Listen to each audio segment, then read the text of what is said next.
आज स्टूडियो में मेरे साथ बहुत ही खास मेहमान मौजूद हैं। बरतानिया के पाकिस्तान के अंदर high commissioner doctor Christian Turner. Thank you very much for Assalamu alaikum. It's good to be with you, Malik. वालेकुम अस्सलाम। You speak थोड़ा Urdu? Thora. So you're a man of good news normally. This is not a good day for everyone around the world. Obviously, for the people who love cricket, and you yourself, you're a big fan of the game. Did this come as a surprise to you or as a shock to you? Because I could see your tweet where you categorically made it clear that whatever the New Zealand team decided or the New Zealand authorities decided, your High Commission had nothing to do with it. But did this come as a surprise to you when you got to know about the English Cricket Board's decision? So, look, first of all, I really accept this is a sad day. And no one is more disappointed than me. You know, I've been advocating for this moment, for the return of England cricket. First time in 16 years they were supposed to be coming. I've been out there working with the PCB, who've been absolutely fantastic, working with the ECB as well to get to this point. So, you know, you say there's ziyada frustration. I recognise and I understand that. And an ambassador likes to be a man of good news, not a man of bad news. And you've always been a man of good news. Well, we sometimes have tough messages, but look, I recognise this is not a good day. Was I surprised? I mean, the moment that the New Zealanders decided to withdraw, and that you could see it coming after the New Zealand thing? That was a New Zealand decision, you know, based on their own judgments that they and their Prime Minister made, and obviously the two Prime Ministers spoke, so that was a significant decision. And the main thing I think I need to be clear on for your viewers is that this was not a decision that the British High Commission had a locus in. This was for the England and Wales Cricket Board, which of course is an independent body. And critically, we did not advise against this tour on security grounds. Oh, that's a big statement. There is some suggestion that somehow my High Commission, my government was saying there's a security risk, and that is not what we advised. We were, we were happy for the tour to go ahead. And indeed, if you look at our travel advice, which is the main thing that we use to advise British nationals, that has been clear. There has been no change that we see to the threat in Pakistan. Ambassador, if you look at the statement, it's a very carefully drafted statement by the English Cricket Board. It does not cite any threat alert. It basically tells about the physical and the mental, state of the players, and they want them to be comfortable at every phase. So, if not any threat alert, what else could be the reason? They put in a general reason, right? Coming to the region, it could have an impact on the players and their physical and mental health. So this is really a question for the board. What it seems clear to me from their statement and my conversations with them is the players had a concern, and their main reason that they cite is player welfare. So you're right, the board is not saying, as the New Zealanders did, there is a security problem. What they are saying is that the players did not feel able to travel, and that is about the schedule, that's about the preparation for the World Cup and making sure those players were best prepared. Now, I respect that decision, that is for them to take, but what I want to be clear about is that there was not a security conversation where I was or my team were advising against this tour going ahead.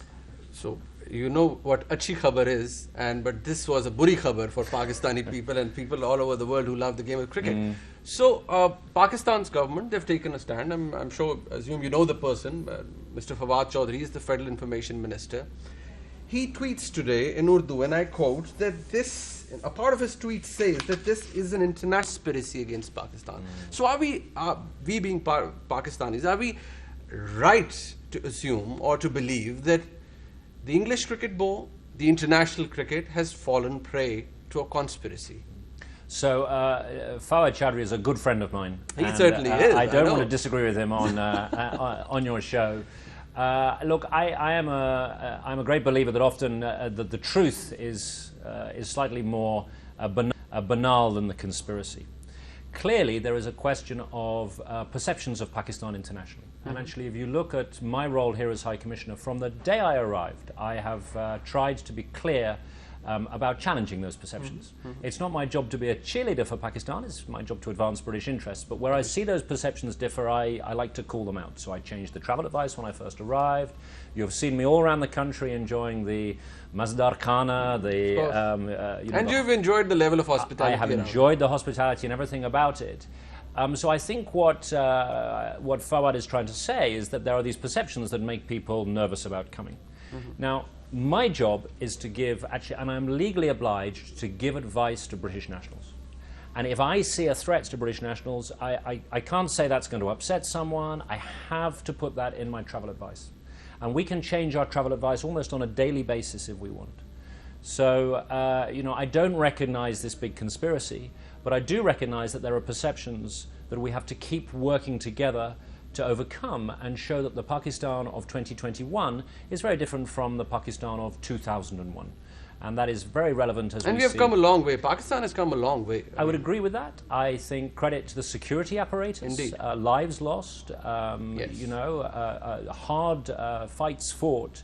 And I think it's very relevant as we have been through the momentous issues of Afghanistan, the fall of Kabul in the last month. Everyone is reflecting on that and trying to understand what is happening and the implications, not just for Afghanistan, but for the region and the world.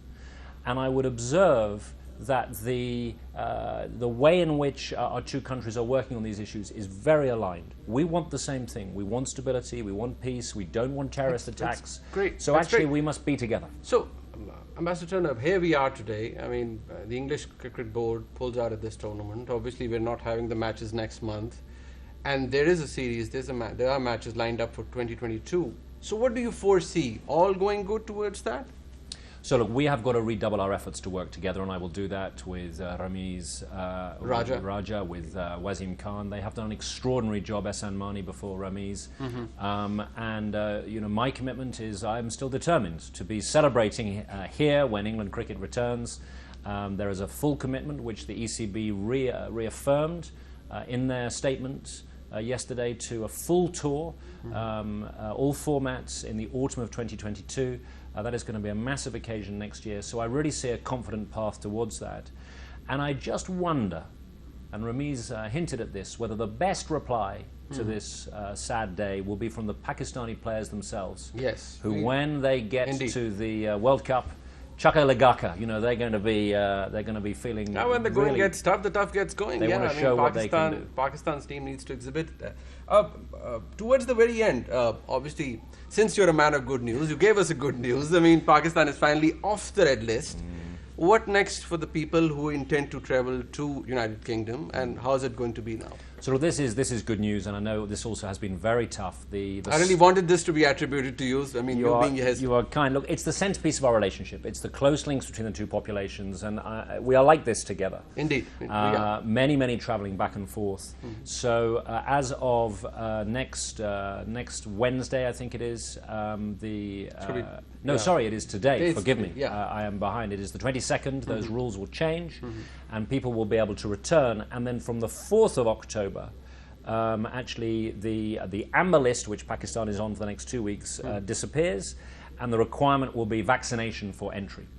So there will be a set of rules of vaccinations, and if you don't have the requisite vaccinations, then you will have to self-isolate. But what I'm pleased about is this requirement to go to a hotel, which is expensive and been very, very tough for people, is no longer there. Ambassador, before you sign up from Capital Talk, from Geo News, your message to the people of Pakistan who are hugely disappointed because they see the match is not taking place. So what's your message for the people of Pakistan? So for the people, mujhe afsos hai. I am sorry. Bahut afsos hai. Bahut afsos. This is a sad moment, and I personally feel that, given the work I've done to it. But second, I think I would reiterate that this is not a story of security threats or of people trying to do Pakistan down. This is about the ECB and their players taking a decision. And we must all work ever harder together to challenge those perceptions and to return to that day when we have cricket winning in Pakistan, whatever side you are supporting. And the message from people of Pakistan to you is that hum aapko abhi bhi utna hi pyar karte hain. They still love you the way they were. Bahut shukriya.